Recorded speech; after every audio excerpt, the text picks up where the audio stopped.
बोलने की बात है, बच्चों को लेन देन की बात है, अस्पताल स्टाफ की तरफ से कुछ ऐसा किया था, तो मैंने उस संबंध में अपना ये बच्ची कहाँ की थी और बच्चा कैसे मारा गया? बच्चे, एक पेशेंट है हमारे पास, पेशेंट आते हैं आईसीयू, हर जगह से पेशेंट आते हैं, ठीक है। वो आकर के एडमिट हुए थे ड्यूरिंग जो हमारा एक नॉर्मल प्रोसीजर होता है डायपर चेंज करने का, उसमें जो उसका टैग होता है वो चेंज हो गया था और स्टाफ की तरफ से टैगिंग में थोड़ा सा इशू हुआ था, बस यही था। और कोई ऐसा स्टाफ को तत्काल प्रभाव से निलंबित कर दिया गया था, ठीक है। उसके ऊपर एक्शन ले लिया गया। सर, एक चीज का 2 दिन से सोशल मीडिया पे एक बच्चे को लेकर के केस चल रहा है, जिसपे डिस्कशन काफी कुछ ज्यादा है, तो उसी संबंध में आज हम लोग यहाँ इकट्ठे हुए। सर, ये क्या मामला था, उसमें हकीकत क्या थी सर, उसको सही जानकारी देने की। देखिए, ये जो न्यूज आई है कि बच्चा बदल गया है, असल में हुआ क्या है कि बच्चा एडमिट हुआ था और उसके जो टैग होते हैं, ड्यूरिंग बच्चा लंबा एडमिट था तो टैग चेंज हो गए। साफ सफाई या जैसे होता है टाइम पे डायपर चेंज करना है, टैग चेंज होता है तो उसमें एक मिसअंडरस्टैंडिंग हो गई, वही एक मुद्दा है और कोई मुद्दा सर, आपने ये बताया है कि खबरें बराबर को भी नहीं।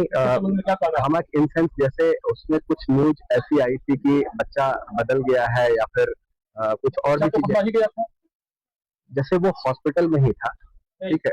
जब खबरों में यह आ रहा है कि कंचनपुर से बच्चे को लाया गया है, जी, तो हॉस्पिटल में कहा इसकी ऐसी सच कोई जानकारी हमारे पास ऑफिशियली नहीं है। अगर आपके पास मैं ये कहना चाहूंगा कि मीडिया में तमाम खबरें छपी है, प्रिंट मीडिया में, तो उनके खिलाफ आपने क्यों नहीं कोई कार्य।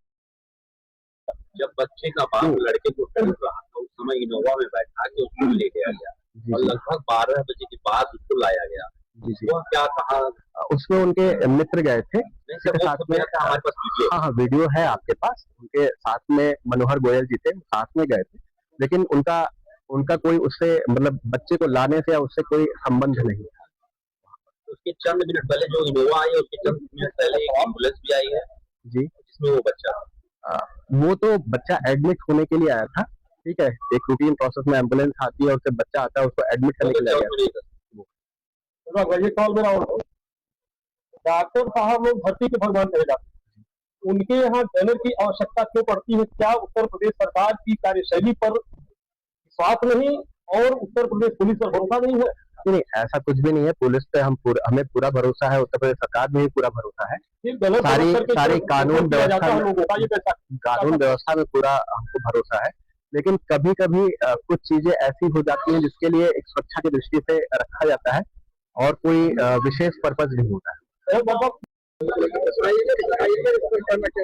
देखिए, आईएमए को लेके जो अभी तक हमारे रेनबो हॉस्पिटल से सूचना दी गई है, तो मैं अक्षरशः चीजें जो अभी मित्र मुझे बता रहे थे, तो मैं कहना चाह रहा था कि जो मैंने सबसे पहले अनऑफिशियली भी जो बात की थी कि मिसअंडरस्टैंडिंग की वजह से चीजें हुई थी, लेकिन एज ए डॉक्टर और टेक्निकल, अब उन्होंने एज ए मैनेजर बात की, मैं एज ए डॉक्टर बात करता हूँ। ये चीजें नहीं हुई थी कि टैग का मतलब ट्रीटमेंट के चार्ट चेंज हो गए। ट्रीटमेंट का मतलब 4 नंबर बेड पे कोई बच्चा है, तो 4 नंबर बच्चा जो था, और या मान लीजिए 8 नंबर पे कोई बच्चा है, तो 4 नंबर के बच्चे का ट्रीटमेंट 4 नंबर के हिसाब से चल रहा था। लेकिन जब हैंड ओवर हुआ तो सबको ये पता था कि 4 नंबर वाला बच्चा इनका है या 8 नंबर वाला बच्चा इसका है। आईएमए हमेशा इसमें रहता है कि एटलीस्ट मिसअंडरस्टैंडिंग इस लेवल पे हुई, लेकिन जैसे मैंने पहले भी बोला था कि कोई दवा लिया गया, जब तक इंजेक्शन लगा नहीं तब तक जो फॉल्ट है वो मैनुअल फॉल्ट है, और जैसे इंजेक्शन लगा वो एक अलग क्रिमिनल ऑफेंस हो जाता है। तो उसमें ऐसा नहीं हुआ था, बस ये सूचना थी कि जो 4 नंबर वाला इनका है या 8 नंबर वाला इनका है, ट्रीटमेंट उनके रिस्पेक्टिव ट्रीटमेंट के हिसाब से ही चल रहा था। तो ये टेक्निकल चीजें हैं। मेरी बात हुई थी डॉक्टर साहब से, तो उसमें उन्होंने बताया कि टेक्निकली रूप से ऐसा नहीं था कि ट्रीटमेंट अलग अलग चल रहे थे, ट्रीटमेंट अलग चल रहे थे, लेकिन ये पता था कि हमारा बच्चा 4 नंबर का है, उनका बच्चा 8 नंबर का, तो इस ढंग से वो चल रहा था। दूसरा हमारा ये कहना है कि कहीं भी जो भ्रामक है, और हॉस्पिटल प्रशासन की ओर से मुझे नहीं लगा कि कहीं भी ये पोस्ट किया गया कि कोई भी मीडिया के मित्र ने भ्रामक खबर कराई गई है। वो शायद मीडिया के मित्रों में भी आपस में ये चीजें लिखा है, कहीं भी किसी भी हॉस्पिटल के डॉक्टर्स ने कभी पोस्ट नहीं किया, या आईएमए की ओर से भी किसी भी डॉक्टर ने नहीं पोस्ट किया कि आप भ्रामक खबर है। और मैंने आते ही कहा कि हम भी ये नहीं कह रहे हैं कि किसी भी बंदे ने कोई गलत खबर चलाई है। उन परिस्थितियों में आया, उस समय परिजन अगर परेशान थे, उस समय की न्यूज अलग थी और जैसे ही उनके परिजनों का सेटिस्फेक्शन हो गया कि ठीक है, चीजें कम से कम ट्रीटमेंट सही चला या बस चीजें जो रिप्लेस हुई थी वो हो गई, तो उसके बाद उनके भी अपने संतोष हो गए। अगर इतना असंतोष ट्रीटमेंट को लेके होता तो उनका डेफिनेटली इससे ज्यादा भी जो होता है, कोई भी बच्चे के मामले में कंप्रोमाइज नहीं करता है, भले लोग कोई कहे कि कंप्रोमाइज करता है, वो ये कर सकता है कि जिस समय गुस्सा रहता है उस समय गुस्सा दिखाता है, जब चीजें सही हो जाती हैं तो आदमी भूल जाता है। जैसे आप रोड पे जाते हैं और कभी चोट किसी से लग जाता है, उस समय गुस्से में कह जाते हैं, लेकिन जब घर पे जाते हैं तो भूल जाते हैं उस बात। तो वही वाली बात है कि जब तक कि इतना भीषण एक्सीडेंट ना हो जाए जो आप भूल ना पाए। तो मेरा वही कहना है कि किसी भी हॉस्पिटल या आईएमए द्वारा कहीं नहीं कहा गया है कि भ्रामक में एक दो जगह, हाँ मैं इसका खंडन करता हूं कि मैनुअल मिस्टेक्स को इंटेंशनल रूप से न लिया जाए, कि बच्चे की तस्करी किया जाता है या बच्चे का रूप पैसे के रूप में लड़के को लड़की में चेंज कर दिया जाता है। इस तरह का कोई भी इंटेंशन न प्रशासन का है, न हॉस्पिटल प्रशासन का न है, न आईएमए का कोई भी डॉक्टर ये करता है कि कोई अपना लड़की लेके आया उसको लड़का थमा दिया जाए। इस तरह की चीजें वही हॉस्पिटल प्रबंधन ने कहा कि ये हो सकता है कि उस टैग की वजह से उस समय दे दिया जाए। लेकिन और एक चीज मैं और कहना चाहता हूं, जो रेनबो हॉस्पिटल है वो एक्चुअली मैटरनिटी केयर सेंटर नहीं है।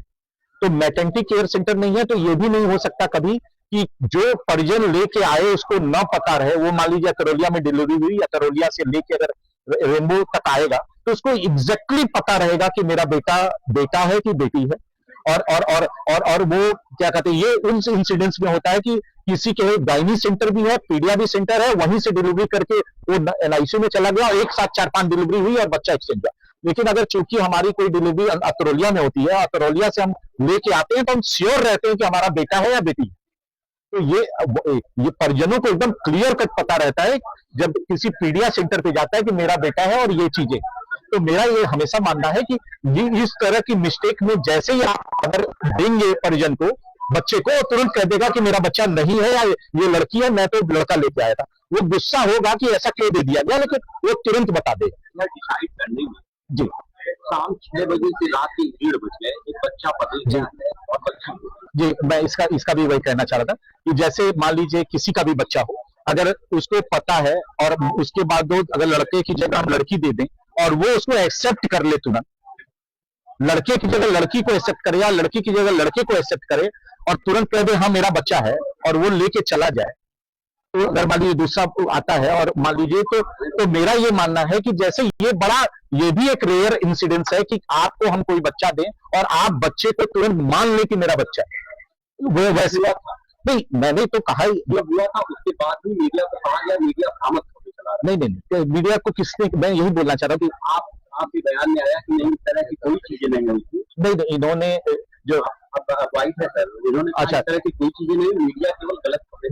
नहीं, उनका ये उनको लेके था कि जो बच्चा तस्करी और बच्चे नहीं सर, एक्सचेंज को लेकर तस्करी से हम लोगों ने मुझे लगा जिम्मेदार जो भी होगा तो तस्करी की कहीं कोई बात। अब मुझे नहीं पता, लेकिन मैं तो ये मानता हूँ कि मिसअंडरस्टैंडिंग हुई थी, क्योंकि मिसअंडरस्टैंडिंग एक इंटेंशनल नहीं है। बयान कुछ और दे रहा था, पहले बयान कुछ और दे रहा था, कमरे में जाने के बाद मैं यही बात कहना चाहता हूँ, यही मैं आपसे मैं ये कहना